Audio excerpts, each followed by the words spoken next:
नमस्कार दोस्तों, hello guys, कैसे हो। तो पिछले कुछ वीडियोस में हमने काफ़ी बात कर ली है डीडीएल के बारे में, डीएमएल के बारे में, डीसीएल के बारे में। तो आज हम बात करने वाले हैं आखिरी क्यूरी के टाइप के बारे में, जो है टीसीएल, यानी कि ट्रांजैक्शन कंट्रोल लैंग्वेज क्या होता है इसके बारे में। So without wasting any time, let's get started. So guys, this is Prasad and welcome to PM गुरु।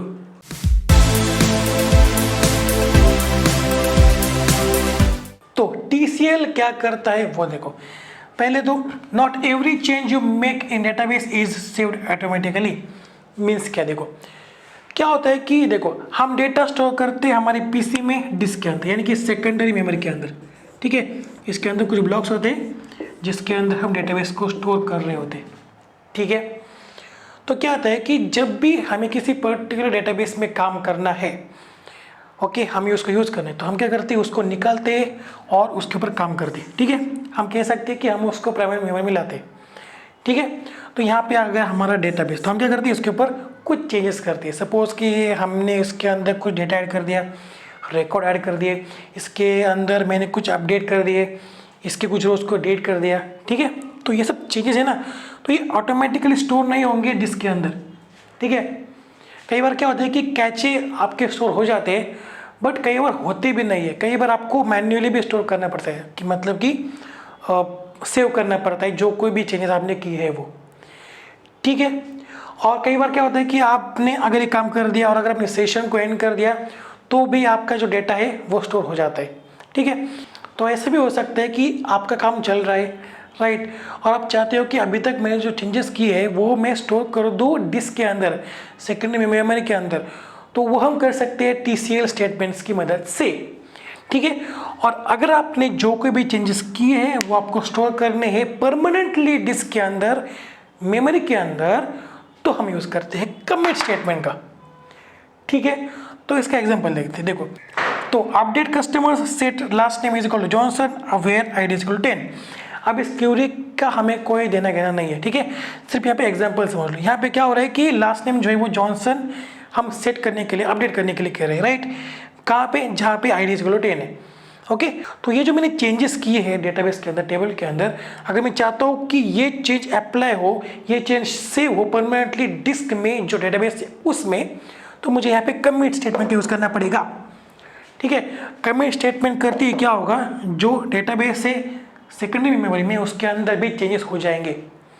ठीक है, और अब बात कर ले रोल बैक की। रोल बैक क्या है, देखो अभी तक अगर हमने काफ़ी सारे चेंजेस कर दिए, मतलब कि आप क्यूरीज फायर कर रहे हो और अगर आपने बहुत सारे चेंजेस कर दिए और आप चाहते हो कि उन चेंजेस को आपको रिमूव करना है, तो आप कर सकते हो रोल बैक का यूज़।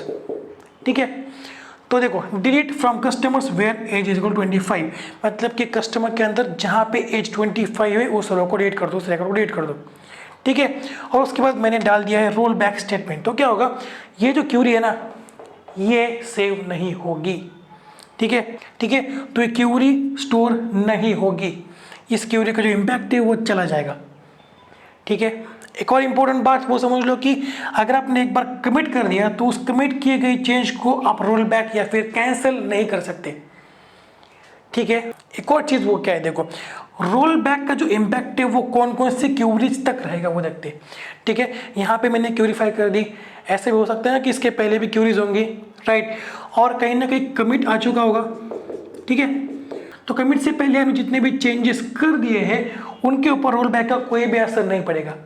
ठीक है, उसका असर पड़ेगा सिर्फ कमिट के बाद जितने भी स्टेटमेंट से जितने भी क्यूरीज हमने फायर की उनके ऊपर, वो सब क्यूरीज जो है वो कैंसिल हो जाएंगी, उनका कोई रिजल्ट, कोई भी चेंज डेटाबेस में नहीं होगा।